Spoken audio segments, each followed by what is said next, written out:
little figure as it staggered down the road, and waited until it had passed the little graveyard and reached the curve of the hill, where it turned and stood for a moment, a mere atom of suffering outlined against the far-off patient stars. Then he went back to his work. But the lines of the copybook thereafter faded into long parallels of never-ending road, over which childish figures seemed to pass sobbing and crying into the night. Then, the little schoolhouse seeming lonelier than before, he shut the door and went home. The next morning Mliss came to school. Her face had been washed, and her coarse black hair bore evidence of recent struggles with the comb, in which both had evidently suffered. The old defiant look shone occasionally in her eyes, but her manner was tamer and more subdued. Then began a series of little trials and self-sacrifices, in which master and pupil bore an equal part, and which increased the confidence and sympathy between them. Although obedient under the master's eye, at times during recess, if thwarted or stung by a fancied slight, Mliss would rage in ungovernable fury, and many a palpitating young savage, finding himself matched with his own weapons of torment, would seek the master with torn jacket and scratched face, and complaints of the dreadful Mliss. There was a serious division among the townspeople on the subject, some threatening to withdraw their children from such evil companionship, and others as warmly upholding the course of the master in his work of reclamation. Meanwhile, with a steady persistence that seemed quite astonishing to him on looking back afterward, the master drew Mliss gradually out of the shadow of her past life, as though it were but her natural progress down the narrow path on which he had set her feet the moonlit night of their first meeting. Remembering the experience of the evangelical McSnagley, he carefully avoided that rock of ages on which that unskilful pilot had shipwrecked her young faith.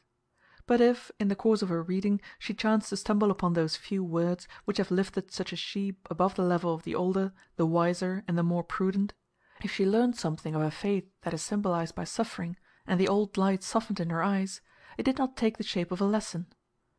A few of the plainer people had made up a little sum by which the ragged Mliss was enabled to assume the garments of respect and civilization, and often a rough shake of the hand and words of homely commendation from a red-shirted and burly figure sent a glow to the cheek of the young master, and set him to thinking if it was altogether deserved.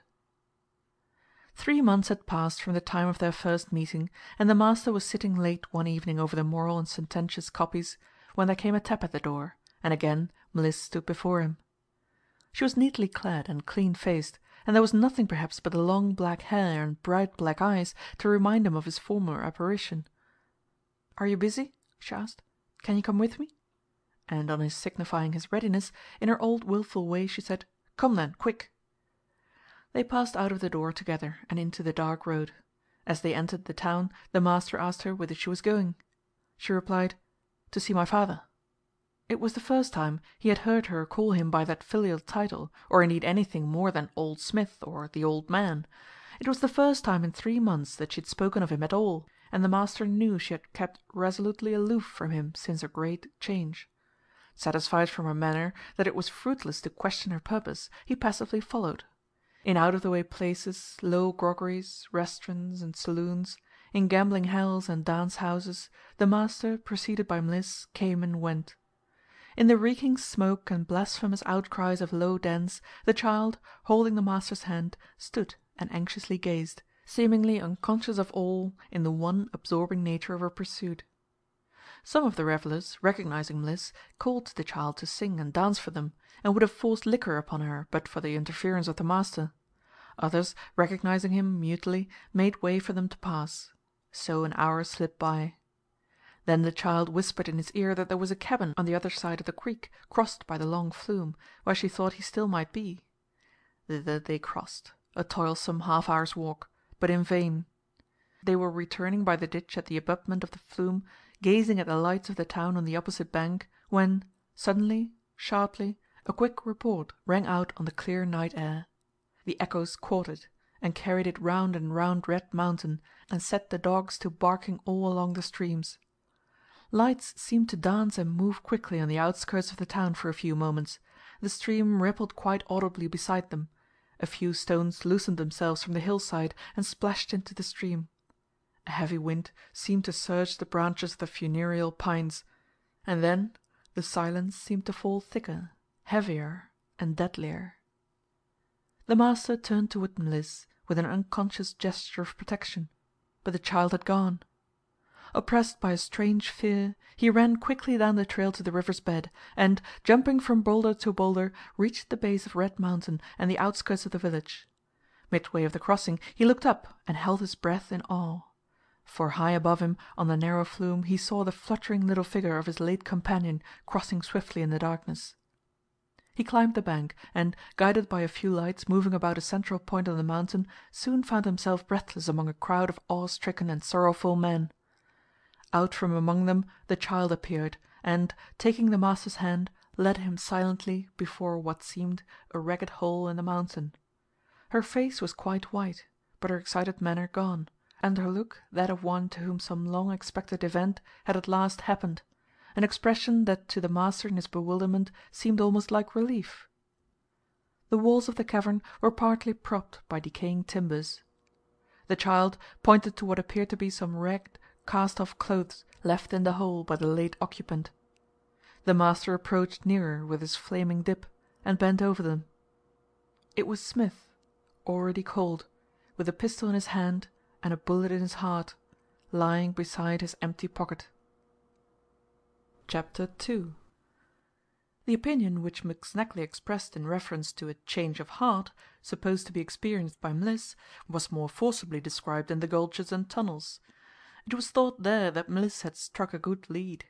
So when there was a new grave added to the little enclosure, and at the expense of the master a little board and inscription put above it, the Red Mountain banner came out quite handsomely, and did the fair thing to the memory of one of our oldest pioneers, alluding gracefully to that bane of noble intellects, and otherwise genteelly shelving our dear brother with the past.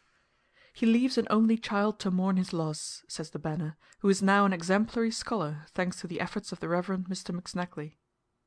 The Reverend McSnagley, in fact, made a strong point of Mliss's conversion, and, indirectly attributing to the unfortunate child the suicide of her father, made affecting allusions in Sunday school to the beneficial effects of the silent tomb, and in this cheerful contemplation drove most of the children into speechless horror, and caused the pink and white scions of the first families to howl dismally and refuse to be comforted. The long dry summer came. As each fierce day burned itself out in little whiffs of pearl-grey smoke on the mountain summits, and the upspringing breeze scattered its red embers over the landscape, the green wave which in early spring upheaved above Smith's grave grew sere and dry and hard. In those days the master, strolling in the little churchyard of a Sabbath afternoon, was sometimes surprised to find a few wild flowers plucked from the damp pine forests scattered there, and oftener rude wreaths hung upon the little pine cross. Most of these wreaths were formed of a sweet-scented grass, which the children loved to keep in their desks, intertwined with the plumes of the buckeye, the syringa, and the wood anemone, and here and there the master noticed the dark blue cowl of the monkshood, or deadly aconite. There was something in the odd association of this noxious plant with these memorials which occasioned a painful sensation to the master deeper than his aesthetic sense. One day, during a long walk, in crossing a wooded ridge, he came upon Mliss in the heart of the forest, perched upon a prostrate pine on a fantastic throne formed by the hanging plumes of lifeless branches, her lap full of grasses and pine burrs, and crooning to herself one of the negro melodies of her younger life. Recognizing him at a distance, she made room for him on her elevated throne, and with a grave assumption of hospitality and patronage that would have been ridiculous had it not been so terribly earnest, she fed him with pine nuts and crab-apples. The master took that opportunity to point out to her the noxious and deadly qualities of the monkshood, whose dark blossoms he saw in her lap, and extorted from her a promise not to meddle with it as long as she remained his pupil. This done, as the master had tested her integrity before, he rested satisfied, and the strange feeling which had overcome him on seeing them died away. Of the homes that were offered Mliss when her conversion became known, the master preferred that of Mrs. Morpher, a womanly and kind-hearted specimen of southwestern efflorescence, known in her maidenhood as the Prairie Rose.